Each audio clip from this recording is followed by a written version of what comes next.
Hello दोस्तों, आप सभी को प्रभु यीशु मसीह के नाम में जय मसीह की। परमेश्वर के नाम की स्तुति हो, परमेश्वर के नाम की महिमा हो। एक बार फिर से मैं आपका स्वागत करती हूँ मेरे एक और नए वीडियो में। दोस्तों, आज का वीडियो आप सभी मसीही भाई बहनों के लिए बहुत ही इम्पॉर्टेंट होने वाला है, क्योंकि आज हम जानेंगे कि एक मसीही व्यक्ति पाप से छुटकारा कैसे पा सकता है। तो मेरे प्रियो, ये वीडियो आपके लिए है एक वरदान साबित हो सकता है। आपके लिए कुछ वैसे वचन मैं लेकर के आई हूँ बाइबल से, जिसको यदि आप अध्ययन करेंगे, जिसका आप मनन करेंगे, आप पढ़ेंगे, तो आपके अंदर से पाप निकलता जाएगा। मेरे प्रियो, आप जानते होंगे कि जब कोई व्यक्ति परमेश्वर को अपना उद्धारकर्ता के रूप में ग्रहण करता है, प्रभु यीशु मसीह पर विश्वास करता है, तो उसके अंदर पवित्र आत्मा स्वयं आकर रहने लगता है, जिसको सहायक कहा जाता है। वह पवित्र आत्मा उस व्यक्ति को पाप से बचाने के लिए मिलता है, ताकि जब भी कोई व्यक्ति पाप में गिरता है तो उसको वह उठा सके, उसको वो समझा सके, एक नया रास्ता दिखा सके। तो आशा करती हूँ कि वीडियो के लास्ट तक आप बने रहेंगे और पूरी बात समझेंगे। तो दोस्तों, चलिए वीडियो को स्टार्ट करते हैं। मेरे प्रियो, जब हम पढ़ते हैं प्रेरितों के काम उसका 3 अध्याय और उसकी 19वीं वचन में, तो वहाँ पर परमेश्वर का वचन इस प्रकार से कहता है। प्रभु यीशु मसीह के शिष्य इस वचन को लिखते हैं कि मन फिराओ, इसलिए अपने पापों से मन फिरा और लौट आओ कि तुम्हारे पाप मिटाए जाएं, जिससे प्रभु के सम्मुख विश्राम दिन में जब तुम आओ तो क्या करो, निर्दोष रहो।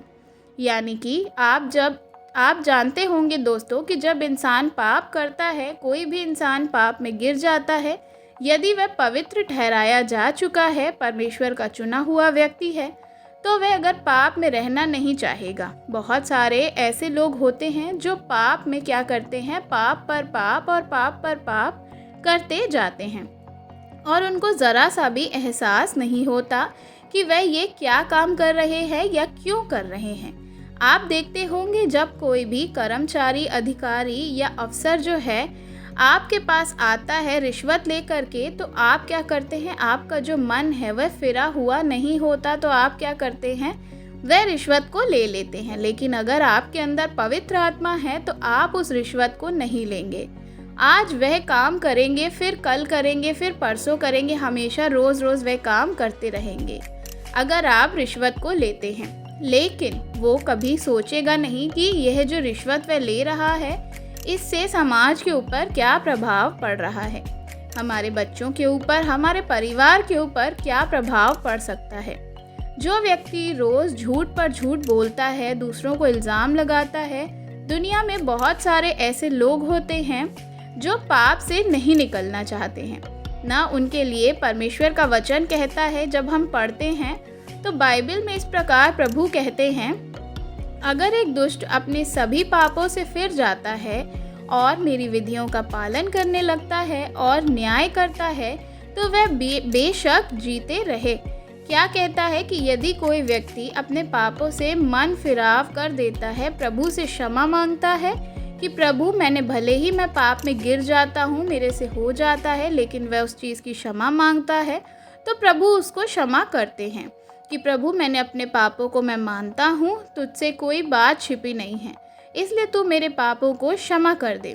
तो क्या होता है, परमेश्वर उसके पापों को माफ़ कर देते हैं। आज के पाप, कल के पाप, परसों के पाप, हमेशा हमेशा के पाप वे क्या कर देंगे, क्षमा कर देते हैं। लेकिन एक धर्मी व्यक्ति, मेरे प्रियो, परमेश्वर का वचन कहता है, एक धर्मी व्यक्ति कभी भी पाप में रहना नहीं चाहता, हमेशा वह पाप से निकलने की कोशिश करता रहेगा। यदि वह पाप करेगा तो उसका मन जो है उसको कचोटता रहेगा, उसका मन कभी भी शांत नहीं रहता है, उसका मन अंदर ही अंदर घुटता रहेगा, वह घुटन को महसूस करता है। इसलिए जब हम पढ़ते हैं बाइबल में एजेकियल की किताब उसका 18 अध्याय और उसके 21 वचन में, तो प्रभु का वचन इस प्रकार से कहता है, और अगर एक दुष्ट अपने सभी पापों से फिर जाता है, यानी कि मन फिराव कर लेता है और मेरी विधियों का पालन करने लगता है, यानी कि परमेश्वर के बाइबल के अनुसार अपने जीवन को जीने लगता है, अपने आप को चलाने लगता है, तो वह बेशक जीते जी वह क्या करेगा, नहीं मरेगा। अनंत काल के लिए वह प्रभु के साथ स्वर्गीय राज्य में राज्य करेगा। आगे लिखता है, उसने पहले जितने भी अपराध किए, वह व्यक्ति अपने जीवन में जितने भी अपराध किए होता है उनमें से किसी भी अपराध के लिए उससे लेखा नहीं लिया जाता है। जब हम देखते हैं बाइबल में तो प्रभु का वचन इस प्रकार से हमें बताता है, जीता रहेगा वह, और क्या होगा कि प्रभु से उसका जो रिश्ता है वह बन जाएगा। पाप से रिश्ता उसका टूट जाएगा। पाप जो हमारे बीच आकर दीवार बनकर खड़ा हो जाता है तो प्रभु क्या करते हैं, उस दीवार को हटा देते हैं। फिर से जो पहले जैसा रिश्ता था इंसान का परमेश्वर के साथ वो बन जाता है। आगे जब हम पढ़ते हैं नीति वचन उसका 3 अध्याय और उसकी 11 और 12 आयत में, तो वहाँ पर प्रभु इस प्रकार से कहते हैं, परमेश्वर का वचन कहता है, मेरे बेटे यहोवा की शिक्षा को मत ठुकराना। क्या कहता है कि हे मेरे बेटे, यहोवा की शिक्षा को मत ठुकराना, उसकी डांट से नफरत ना करना, क्योंकि यहोवा जिससे प्रेम करता है उसको डांटता है, जैसे पिता उस बेटे को डांटता है जिससे वह बेहद चाहता है। तो दोस्तों, आशा करती हूँ कि आप इन सारी बातों को जो परमेश्वर का वचन आपसे बात कर रहा है, आप भली भांति समझते होंगे कि परमेश्वर का वचन आपसे क्या कहता है। हे मेरे बेटे, परमेश्वर की शिक्षा को मत ठुकराना, उसकी डांट से कभी भी नफरत मत करना, क्योंकि आप जानते होंगे कि हमारे जो बाप दादा थे वो जब भी हमें डांटते थे तो हमारे भले के लिए ही बोलते थे। दुनिया का कोई भी ऐसा पिता नहीं होगा जो अपने बच्चों को ताड़ना नहीं देता हो या उसको सही रास्ते पर लाने के लिए ये ना करता हो। इसलिए ये वचन कहता है, प्रभु कहते हैं, यहोवा परमेश्वर जिससे प्रेम करता है उसको डांटता भी है, जैसे पिता उस बेटे को डांटता है जिससे वह बेहद चाहता है, बेहद प्यार करता है। परमेश्वर ने जो हमें ये जीवन दिया है, हमें जो सांसें हमारी जो चल रही हैं, उसी का रहम है, उसी का काम है कि हम आज जीवित हैं। हमारी सांसें उसने छीन नहीं ली, क्योंकि जब वो हमें जीवन दे सकता है तो वह हमारे जीवन ले भी सकता है। उसको पूरा अधिकार है। जैसे कि आप जानते होंगे, मैं आपको कई बार बता चुकी हूँ कि मान लीजिए एक कमरे में बल्ब जल रहा है। आप दुकान से बल्ब खरीद कर लाते हैं, क्यों? रोशनी के लिए।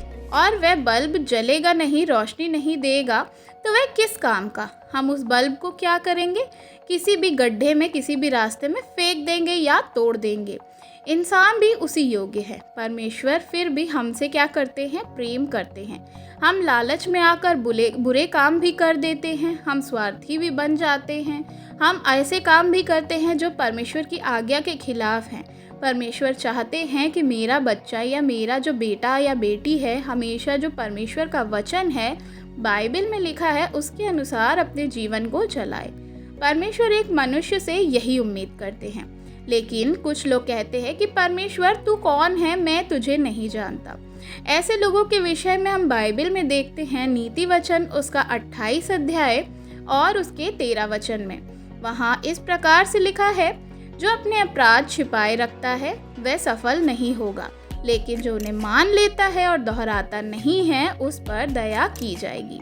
मेरे प्रियो, अभी भी समय है, आप अपने आप के अपराधों को मान लीजिए। परमेश्वर आपको क्षमा कर देंगे। वह रहम करने वाले परमेश्वर हैं। आशा करती हूँ कि आज की वीडियो आपको अच्छी लगी होगी और आपकी आत्मिक उन्नति के लिए आज आपके जीवन में परमेश्वर काम करेंगे। वीडियो अच्छा लगा हो तो वीडियो को लाइक ज़रूर करिएगा। मसीही भाई बहनों के साथ भी इस वीडियो को शेयर करिएगा ताकि वह भी ये सारी चीज़ों को जान सकें। चैनल पर नए हैं अगर आप, तो चैनल को सब्सक्राइब करना बिल्कुल भी मत भूलिएगा।